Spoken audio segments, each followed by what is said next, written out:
좀 방향 점검이라는 제목으로 여러분들과 함께 같이 말씀을 나누려고 합니다. 여러분들은 뭐 되게 많이 들어본 말 중에 이런 말이 있을 거예요. 가는 어떤 속도보다 방향이 중요하다라는 말 아시죠? 스스로 한번 새겨볼까요? 속도보다 방향이다. 자, 해볼까요? 시작. 속도보다 방향이다. 젊을 때는 저를 포함해서 우리 모든 젊은이들은요, 속도가 굉장히 빠르죠. 뭔가 빨리 이루고 싶고 뭔가 빨리 도달하고 싶습니다. 그게 이제 그 속도 가운데 막 살아가다 보면요, 때로는 방향이 정말 맞는지 점검하는 것을 놓치게 되기도 합니다. 여러분들은 그래서 여러분들에게 권면하기는 여러분들의 속도가 빠르게 가기보다는 방향이 올바르게 가야 할 방향으로 가고 있는지를 날마다 삶에서 점검하는 삶을 사셨으면 좋겠어요. 그렇게 모든 친구들과 인간관계와 이 교제 속에서도 내가 옳은 방향으로 교제하고 있는지, 내가 또 옳은 방향으로 직장 생활을 또는 옳은 방향으로 학업을 하고 있는지, 그 모든 그 방향성을 여러분들이 좀 체크하고 점검하시면서 살아가시면 좋겠습니다. 오늘도 이 방향을 점검하는 일에 대해서 여러분들과 나누려고 하는데요. 오늘 읽은 말씀은 이제 말씀의 시작은 베드로의 집에 들어가셔서 베드로의 장모를 고치시는 예수님의 장면으로 시작합니다. 이 말씀에 앞서서 예수님이 이제 두 사람을 치유하시는 사건이 나와요. 이 앞선 말씀에는 이제 나병 환자를 고치시는 것과 그리고 또 백부장의 하인을 고치는 사건이 나옵니다. 그리고 오늘 이어지는 말씀에서는 베드로의 집에 들어가서 그의 장모가 열병으로 앓아 누운 것을 보시고 그의 손을 만지시니 열병이 떠나가는 사건이 오늘 나오고 있습니다. 예수님께서 베드로의 집에 들어가셨어요. 누워있던 그녀를 바라보셨습니다. 그리고 그녀의 손을 만지자 열병이 떠나고 곧바로 일어나서 예수님을 섬기게 되는 장면입니다. 이때 당시에 이제 예수님은요, 이 열병을 앓는 사람에게는요, 손을 대면 전염성이 있다라고 이야기했습니다. 그래서 열병을 앓는 사람에게 손을 대지 않았어요. 근데 예수님은 이 앞서 있는 말씀, 어제 만약 큐티를 하셨다면 보셨겠지만 그 앞선 말씀에 나병 환자에게도 주님은 손을 대시기를 두려워하거나 주춤하지 않으셨는데, 오늘도 이 열병을 앓고 있는 그녀에게 손을 대시는 일을 예수님은 고민하지 않습니다. 왜냐하면 예수님은 언제나 사람을 살리는 일에 집중하고 진심이시고 그게 본질이셨기 때문에 예수님은 그 일을 위해서 조금도 고민할 필요가 없었어요.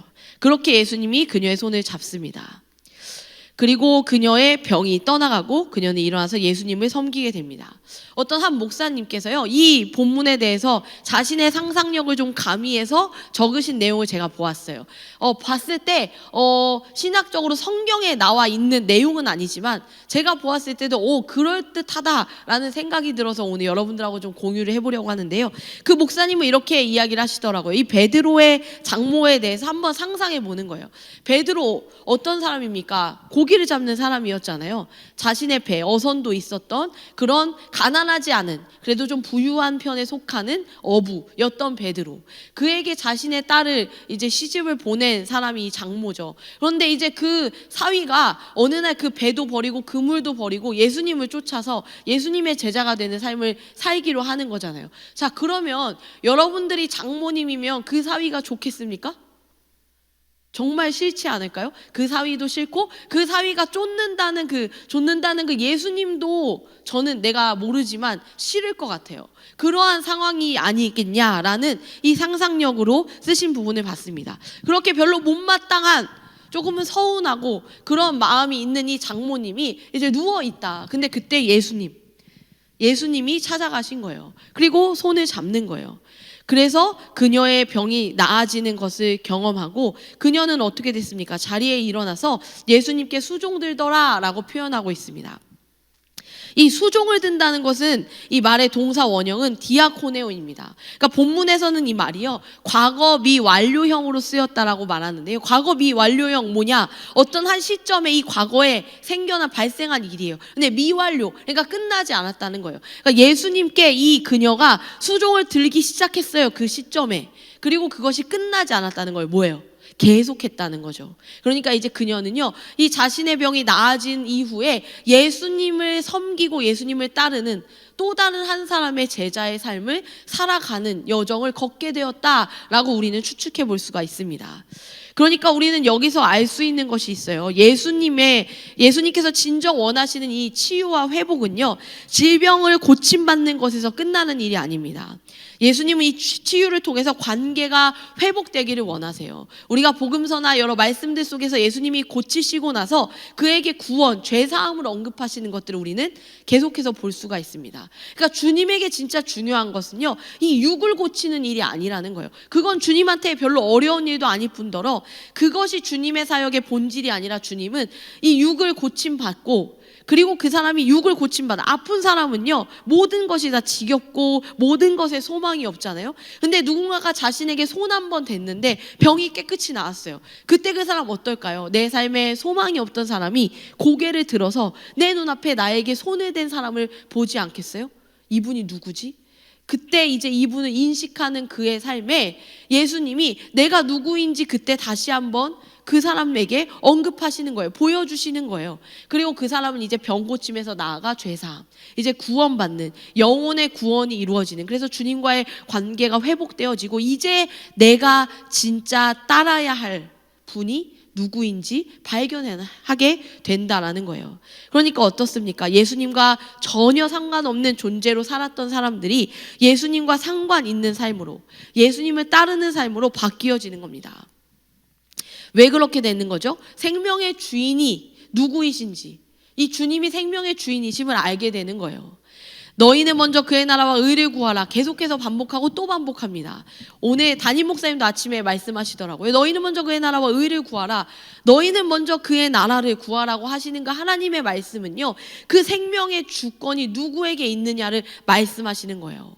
여러분, 생명이 달려있는 문제가 더 중요하지, 생명은 중요하지 않고 먹을 것, 입을 것, 마실 것이 중요하진 않다라는 거예요. 내 생명은 너덜너덜해요. 내 생명이, 영혼이 기쁨이 없고 살아있으나 꼭 죽은 사람같이 살아가면서 먹을 것이 채워지고 입을 것이 채워지면 뭐합니까? 하나님께서는요, 이 생명의 주권이 주님 앞에 있음을 말씀하시는 겁니다. 그것을 발견하는 자들은요, 아, 이 생명, 이 삶의 주인이 이분이시구나, 내 눈앞에 있는 분이구나 라는 것을 발견하고 그분을 따르는 삶을 살게 된다라는 겁니다. 그런 후에 주어지는 모든 것은요, 완전히 새로워요. 왜 이 그의 나라를 먼저 구하는 사람에게 주어지는 것들은요, 왜 하나님이 그의 나라를 먼저 구하고 그의 뜻을 먼저 구하면 먹을 것, 입을 것, 마실 것을 책임지냐? 계속 말씀드렸지만 이 생명을 다루는 일이 가장 중요하기 때문이라고도 말씀을 드렸고, 보세요. 그 생명이 주님 앞에 다룸받는 사람은요, 그 사람에게 이 먹을 것은요, 또 다른 것을 추구하게 돼요. 그동안 내가 먹고, 그동안 내가 입고, 그동안 내가 즐겼던 삶이 아니라 이제는 내가 무엇을 먹어야 할지, 무엇을 마셔야 할지, 무엇을 입고 어떤 삶을 살아야 할지를 알게 된다라는 거예요. 그러니까 만약 여러분들이 하나님을 믿는다고 하지만 나는 늘 먹던 대로 먹고, 늘 마시는 대로 마시고, 늘 입던 대로 입고, 늘 살던 대로 산다면, 그러면 여러분들은요, 아직은 이 먼저 그의 나라와 의를 구하는 삶의 여정에 아직 들어가지 못했을지도 모르겠다. 우리가 그 하나님을 먼저 알아가는 것, 그것을 통해서 이제 삶의 세계관이, 이 가치관이 전혀 달라지고 방향성이 달라지는 거예요. 지금까지는 내가 가는 길이 나의 길이었다면, 이 주님을 발견하고 나면요, 주님이 가시는 길이 나의 방향이 되는 거예요. 주님이 가시는 길이 때로 주님 왜 이쪽 길로 가십니까? 주님이 설명하지 않아요.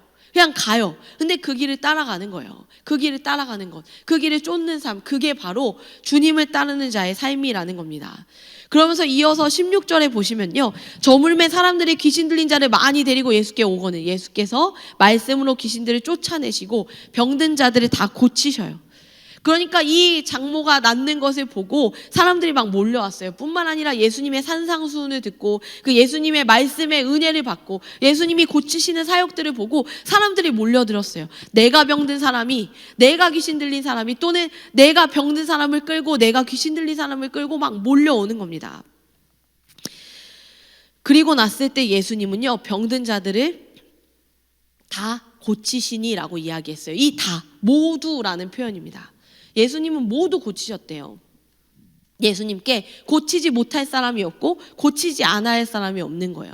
왜냐하면 17절 이는 선지자 이사야를 통하여 하신 말씀에 우리의 연약한 것을 친히 담당하시고 병을 짊어지셨도다 함을 이루려 하심이더라. 예수님은 이 땅에 오셔서 예수님이 하실 사역들이 이미 예언되고 선포되어진 그 구약의 말씀들을 친히 이루어 가심으로 무엇을 보이실까요? 이 땅 가운데 내가 하나님의 아들이고 하나님으로부터 보내어진 받은 메시아다라는 것을 보여주시는 거예요. 그 구약의 말씀들을 알고 믿는 사람들이 예수님의 행적을 보고 이분이 메시아이구나 라는 것을 깨달아 알 수 있도록 그 삶을 살아내시는 겁니다. 그러면서 예수께서 무리가 자기를 애워싸는 것을 보시고 건너편으로 가기를 명하십니다. 자, 보세요. 예수님은요, 그 사람들이 몰려와요. 그런데 다 고치셨어요. 고치시고 나서 이제 예수님은 거기서 끝. 이제 더 이상 그 사람들이 애워싸서 예수님을 치켜 세우고 예수님을 향하여 뭔가 자기들이 다 해줄 것 같은 그러한 반응들 속에서 예수님은요, 그것에 취하지 않으십니다. 예수님은 떠나요. 그리고 제자들에게도 떠날 것을 말씀하세요. 건너편으로 가자라는 겁니다. 이 건너편의 의미는요, 건너편이 어디냐가 중요한 게 아니라 예수님은 이 사람들이 없는 곳으로 가자는 거예요.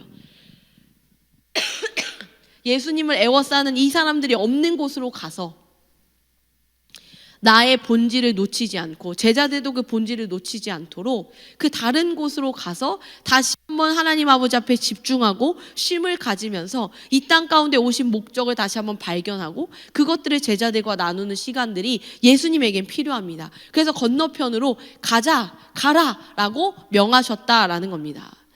그러면서 18절부터 이제 나아오는 것을 우리는 이제 제자도라고 할 수가 있습니다. 예수를 따른다는 것. 아까도 말씀드렸죠, 서두에. 방향. 어떠한 방향으로 가냐? 예수님을 따르는 방향으로 가야 된다라는 것을 말씀드리는 건데요. 이제 이 18절부터 나옵니다. 19절부터 나옵니다. 한 서기관이 나와 예수께 아뢰되 선생님이여 어디로 가시든지 저는 따르리이다. 어떤 한 사람이 이 서기관이란 자가 예수님 앞에 나와요. 그래서 말하는 거예요. 저도 예수님이 가는 그 방향으로 가고 싶습니다. 가겠습니다. 라고 이야기합니다. 서기관 여러분들이 잘 아실 거예요. 율법에 대해서 잘 알고 있는 사람입니다. 근데 그가 예수님의 말씀, 예수님의 행적을 보고 감명을 받아요. 산상수훈의 말씀들을 들으면서 예수님에 대해서 더 알고 싶습니다. 그래서 그가 말하는 거예요. 저는 어디로 가시든지 예수님을 따르겠다라고 이야기합니다. 선생님이요 어디로 가시든지 저는 따르리이다. 그런데 이렇게 말할 때에 예수님이 이야기하시는 거예요. 예수께서 이르시되 여우도 굴이 있고 공중의 새도 거처가 있으되 인자는 머리 둘 곳이 없다 하시더라.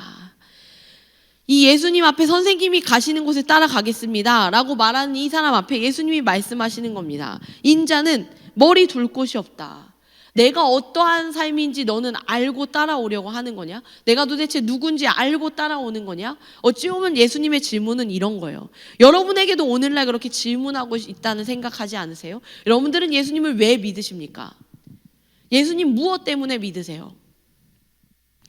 예수님은 우리에게 말씀하세요. 나는 머리 둘 곳이 없어. 나는 아무것도 없어. 난 가장 연약하고 가장 비참하게 이 땅 가운데 온 그 삶을 살아야 할 사람이다. 그런데 그분이 인자라고 스스로 표현하셨어요. 하나님의 아들, 그 하나님의 아들은 이 땅 가운데 머리 둘 곳이 없어요. 그 머리를 두기 위해 이 땅에 오신 것이 아니기 때문이라는 거예요. 주님이 머물 곳은 아무것도 없지만 주님은 그 길을 가셔야 하는 가장 고난스러운 자리가 바로 주님이 가셔야 할 자리라는 거예요. 그런데 너는 그걸 알고 따라오겠다고 하는 거야? 라고 물어본다는 겁니다. 그리고 나서 서기관이 주님의 말씀을 듣고 등 돌리니라 또는 주님께 그래도 따라가겠습니다 하고 따랐느니라 라는 표현은 어디에도 없습니다.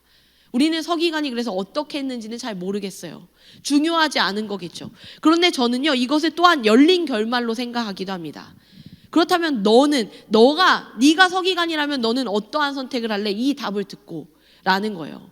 오늘요 저희가 이제 어제부터 양육을 시작했어요. 어떤 양육이냐면 일단 먼저 리더들 아주 소수만 먼저 양육을 시작했습니다. 이 일을 기반으로 이제 청년부가 점점 더 양육을 확산해 나가겠죠. 근데 그 첫 모임에서 저희들도 믿음에 대해서 이야기를 나누고 서로 이야기를 나누는 중에 이러한 얘기가 있었어요. 빛과 어둠에 대한 이야기였습니다. 빛과 어둠에 대한 이야기. 누구나 사람들이요 반반을 이야기한다고 하더라고요. 반반. 내가 주님과 살아가는 것 같으면서도 이 세상과 살아가는 그 어떤 양다리를 걸친 삶, 이런 말 많이 쓰잖아요. 성도님들도 많이 말씀하세요. 아, 저 요즘에 양다리를 거치고 살고 있어요. 여러분들도 혹시 그러세요? 나는 완전 주님과 상관없이 사는 것은 아닌데, 그렇다고 오로지 주님과 함께 사는 삶도 아닌 양다리를 거친 반반의 삶. 그런데 저희끼리 얘기했어요. 반반은 치킨에만 있는 거 아니야? 양념반 후라이드반? 그 왜 반반 있어? 라고 저희끼리 얘기하면서 아, 너무 좋은 아이디어 하고 막 저희끼리 자화자찬하며 적었는데요. 근데 한 친구가 이렇게 이야기하더라고요. 빛과 어둠은 양립할 수 없대요. 그 말을 듣고 아, 굉장히 명쾌하다 생각했습니다. 빛과 어둠은 양립할 수 없대요. 그러니까 다시 말하면요, 내가 양다리를 거치고 살아갑니다 라는 것은요, 불가능하다는 거예요. 그러니까 혹여 나는요, 목사님 저는 좀 양다리를 거치고 있는 것 같아요 라는 사람은요, 사실은 주님한테 가 있지 않은 거예요. 세상에 있는 것이지. 주님 앞에 있는 사람은 양다리일 수가 없다라는 겁니다. 그러니까 저는 오늘 말씀을 보면서 생각했어요. 와, 제자도라는 것은요, 생각보다 어려운 것이구나. 상향 평준화예요. 적당한 선이 아니라요, 주님은 우리에게 대단한 것을 말씀하시는 거예요. 나를 따라오려거든 전적으로 따라오라는 거예요. 주님을 따라가다가요, 내가 이거 아닌 것 같은데 하고 방향을 전환할 것 같으면 오지 말라는 거예요. 정확히 내가 갈 길이 무엇인지 알고 그 길을 순종하며 따라오라는 겁니다. 그것을 우리에게 요청하고 계세요. 여러분들에게 물어볼게요. 여러분들은 그렇다면 예수님의 제자로 사시겠습니까? 마시겠습니까? 근데 지난주에도 말씀드렸죠. 제자가 아니면 뭐라고요? 뭐였죠? 제자가 아니면? 무리였잖아요. 무리. 무리로 사시겠어요? 제자로 사시겠어요? 제자와 무리 사이에 적당한 어떤 좀 준 제자 수준 이런 거 없어요. 준 제자 없어요. 제자는 제자고요, 무리는 무리예요. 아니면 상관없는 자이거나, 아예 예수님을 모르는 사람이거나, 예수님을 아는데 무리 중에 알거나. 그러니까 무리 중에 아는 건 뭐예요? 나는 예수님 아는데 예수님 나 모르는 거잖아요. 그리고 예수님이 하신 어떤 일들을 알지 예수님이 왜 그 일을 하시는지 모르는 게 무리예요. 그러니까 무리들은 와, 예수님 대단하다, 와, 예수님 멋있다, 와, 예수님 대단하신 분이야. 하지만 왜 그 대단한 일을 하고 계신지를 모르는 거예요. 그런 무리는 뭐 합니까? 어떤 사람들이 무리된 자예요? 주님 앞에 호산나 호산나 다윗의 자손이여 외쳤다가 십자가 앞에 돌을 던지라고 외쳤던 사람들이 무리 아니겠어요? 그런데 제자는 어때요? 제자들은요, 돌 던지지 않았어요. 도리어 도망갔습니다. 그 방향이 맞는 줄 알고 따라가다 보니까 방향 끝에 뭐가 있어요? 십자가가 있는 걸 발견한 거예요. 아뿔싸, 이러다가 나도 십자가에 달리겠는데? 그 순간 두려움에 직면하고 도망가요. 그러나 돌 던지고 침 뱉고 욕하는 사람은 아니라는 겁니다. 너무너무 마음 아픈 채 등 돌려요. 왜냐하면 나는 차마 주님을 따라는 가고 싶은데 십자가는 못 지겠는 거예요. 근데 그러한 제자에게는 어떠한 일이 일어났습니까?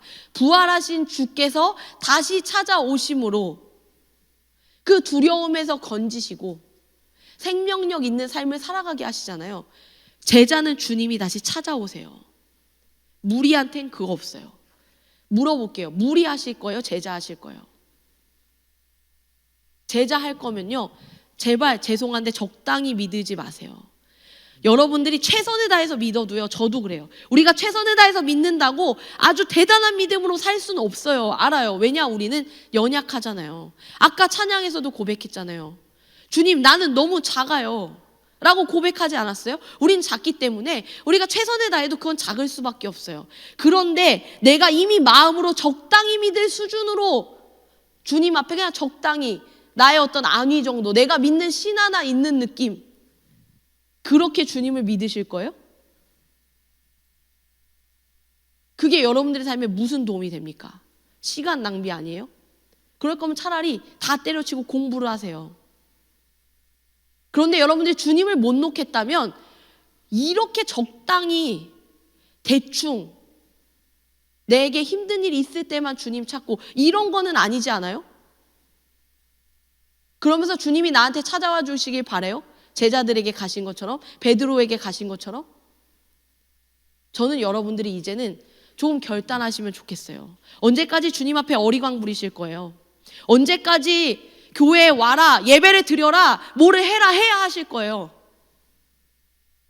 여러분 스스로 그걸 결단을 해야 하지 않겠어요? 여러분들의 삶에 여러분들이 더 잘 살기 위해 얼마나 많은 결단을 하셨습니까? 혹시 적금 드셨어요? 아니면 또는 매일 건강하고 좋은 삶을 살기 위해 운동하고 계십니까? 또는 여러분들의 어떠한 앞날을 위해서 여러 가지 자격증을 따고 계세요? 그런 결단을 그렇게 숱하게 하시면서 왜 하나님을 정말로 믿어 살아가는 그 삶은 결단하지 않냐는 거예요. 너희는 먼저 그의 나라와 의를 구하라고 했는데도 불구하고 왜 먹을 것을 결단하고 입을 것을 결단하는데 그의 나라를 찾는 일은 결단하지 않습니까? 그것을 언제까지 누구의 부탁 때문에 이 자리에 오실 거냐는 거예요. 저를 포함해 우리가. 오늘 주님은 우리에게 그것을 말씀하시는 거예요. 나는 그러한 삶인데 그거 알고도 따라올 수 있겠냐라고 여러분들에게도 물으시는 거예요. 우리가 주님을 믿으면서 내가 좋은 직장에 취업하고 내가 좋은 배우자 만나서 행복하게 결혼하고 내 자식도 대대로 잘 먹고 잘 살고 이러고 싶어서 주님을 믿습니다. 그거 맞아요? 그렇게 주님을 믿고 계세요? 그렇다면 돌아가라는 거예요. 그거 아니라고. 물론 주님은 우리의 삶을 인도하고 책임지세요. 그런데 주님을 그것 때문에 믿는 것이 맞냐는 거예요. 그게 잘못됐다, 죄악이다가 아니라요. 우리 주님을 그냥 그저 그런 것에 이 세상을 창조하고 나라는 존재를 창조할 수 있는 이 무에서 새로운 것들을 만들어내시는 생명의 주권자 되시는 주님 앞에 우리는 고작 그 정도를 위해서 잘 보이는 수준으로 주님을 믿고 있다면 여러분 회개하십시오. 다시 한번 결단하십시오. 이건 내 삶을 위해서가 아니라 여러분 자신의 삶을 위해서 말씀드리는 거예요. 저는 제 삶을 위해 그렇게 할게요.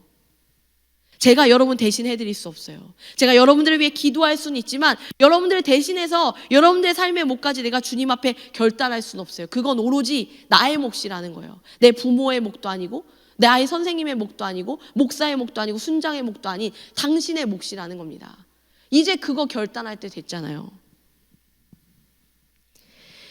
그러면서 그 다음에 제자가 또 나옵니다. 21절에 제자 중에 또 한 사람이 이르되 주여 내가 먼저 가서 내 아버지를 장사하게 허락하옵소서 라고 말했더니 예수께서 이르시되 죽은 자들이 그들의 죽은 자들을 장사하게 하고 너는 나를 따르라 하시니라. 우리가 이 말씀을 보면 뭐지? 주님은 그러니까 내 삶을 다 두고 다 날 따르라는 건가? 엄마 아빠 다 두고 엄마 아빠 내팽을 치고 교회에만 와서 열심히 하라는 건가? 뭐 이렇게 생각하실 수 있어요. 그러한 말이 아니에요. 주님은요 어떠한 것을 우리가 중요하게 여겼으면 하는지를 말씀하시는 거예요. 말씀하시잖아요. 죽은 자들이 죽은 자들을 장사하게 하고, 죽은 자들이라는 표현은요 영혼이 죽은 자, 그러니까 곧 하나님을 알지 못하고 죄 가운데 살아가는 자를 말하는 거예요. 그러니까 하나님을 알지 못하고 죄 가운데 살아가는 자가 따라갈 삶을 살아가지 말고 주님을 알고 구원받아 영원한 생명을 누리는 사람이 살아가야 할 방향으로 살아라 라고 이야기하시는 겁니다. 그러면서 더불어서요 내 아버지를 장사하게 허락하옵소서. 이미 이 아버지가 돌아가신 것이 아니에요. 여기에 보면 죽은 자들이 죽은 자들을 장사하게 하고 라고 표현하고 있잖아요. 그러니까 죽은 자들이 죽은 자를 장사하게 하고라고 하지 않았어요. 이게 뭔 말이지? 말장난인가? 아니요. 죽은 자들을 이라는 것은 복수잖아요. 이 사람의 아버지, 그 아버지 한 분을 말하는 게 아니라 이것은 일반화를 말하는 거예요. 다른 모든 죽을 사람들, 모든 인간은 죽잖아요. 그 모든 죽음에 대해서 이야기하시는 거예요. 그러니까 곧 이 사람의 아버지는 지금 사망하신 상황이 아닌 거예요. 곧 연로하셔서 돌아가시게 될 나의 아버지의 장례를 다 치르고 나서 내가 더 이상 돌보고 책임져야 할 것이 없을 때 내가 주님을 따라도 되겠습니까? 라고 물어보는 거예요. 그러니까 주님이 말씀하시는 거예요. 그땐 늦다. 너가 그 몫을 다 하고 네가 주님, 제가 일단 직장에 취업하고 나서 주님 앞에 와서 예배드려도 되겠습니까? 주님, 제가 어느 정도 이 재산을 조금 모아놓고 나서 주님을 위해 헌신해도 되겠습니까? 주님, 제가 이 마음이 좀 들고 나서 주님 앞에 이것을 해도 되겠습니까?는 아니라는 거예요. 지금 오라는 거예요. 지금 따르라는 거예요. 지금 주님은 가신다는 거예요. 그 방향 놓치지 말라는 거예요. 주님 이미 가셨는데 내가 다 하고 나서 봤는데 주님 어디 갔지? 그러지 말고 지금 따라오라는 거예요. 지금. 그것을 우리에게도 말씀하고 계시는 거예요.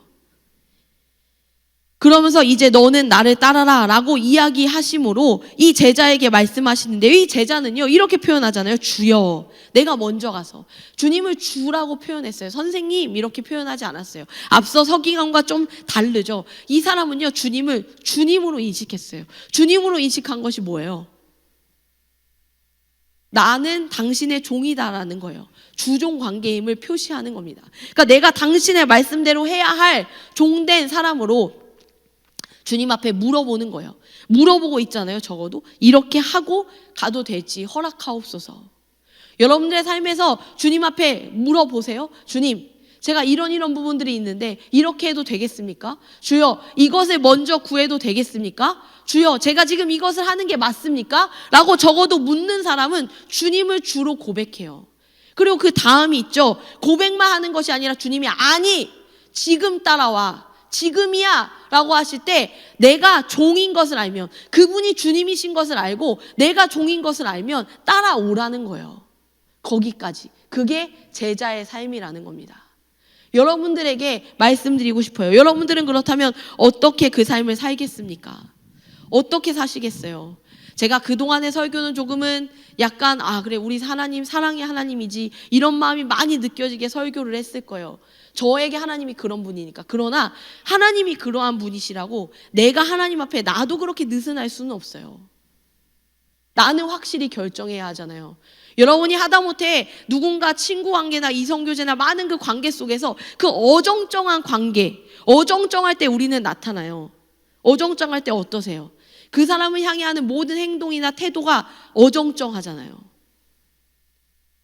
서로 신뢰할 수 없는 관계.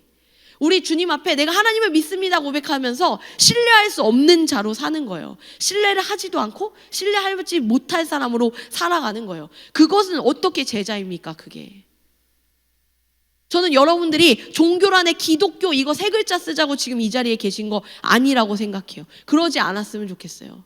만약 여러분들 중에 저는 목사님 저 그러고 있는데요 라고 하시면 찾아오세요.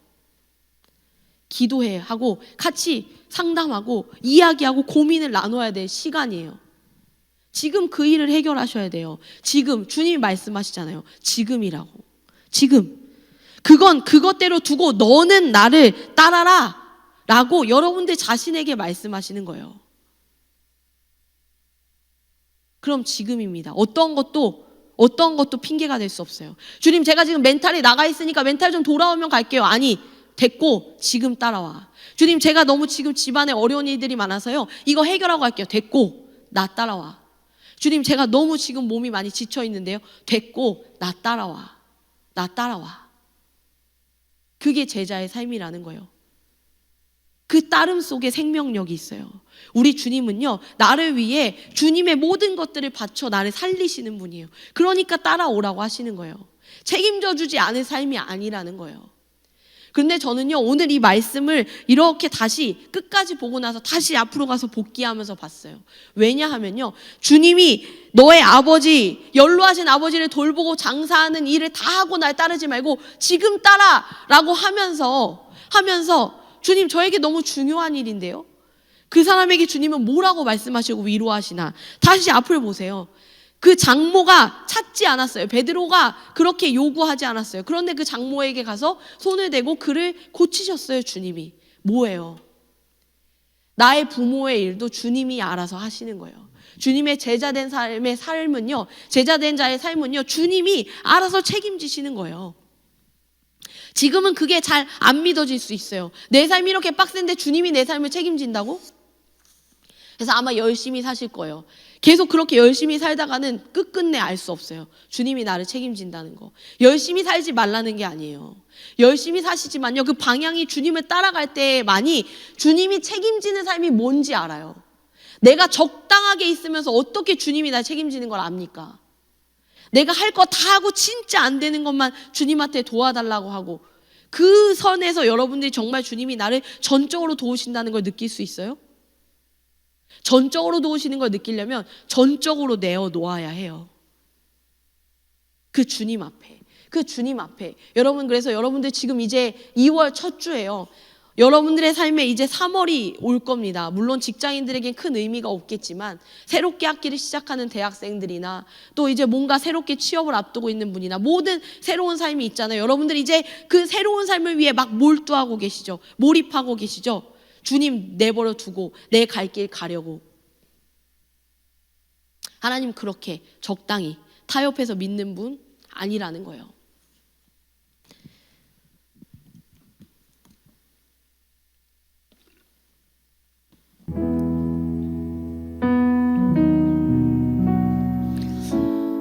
어려울 수 있습니다. 여러분들이요, 잘 보세요. 왜 방향이라고 이야기했을까? 주님이 여러분들의 모든 것들 방향을 따라오라 하였지 막 전속력으로 달려가고 주님이 가시는 길을 막 자기가 털을 닦아가면서 하고 그러라고 요구하지 않으세요.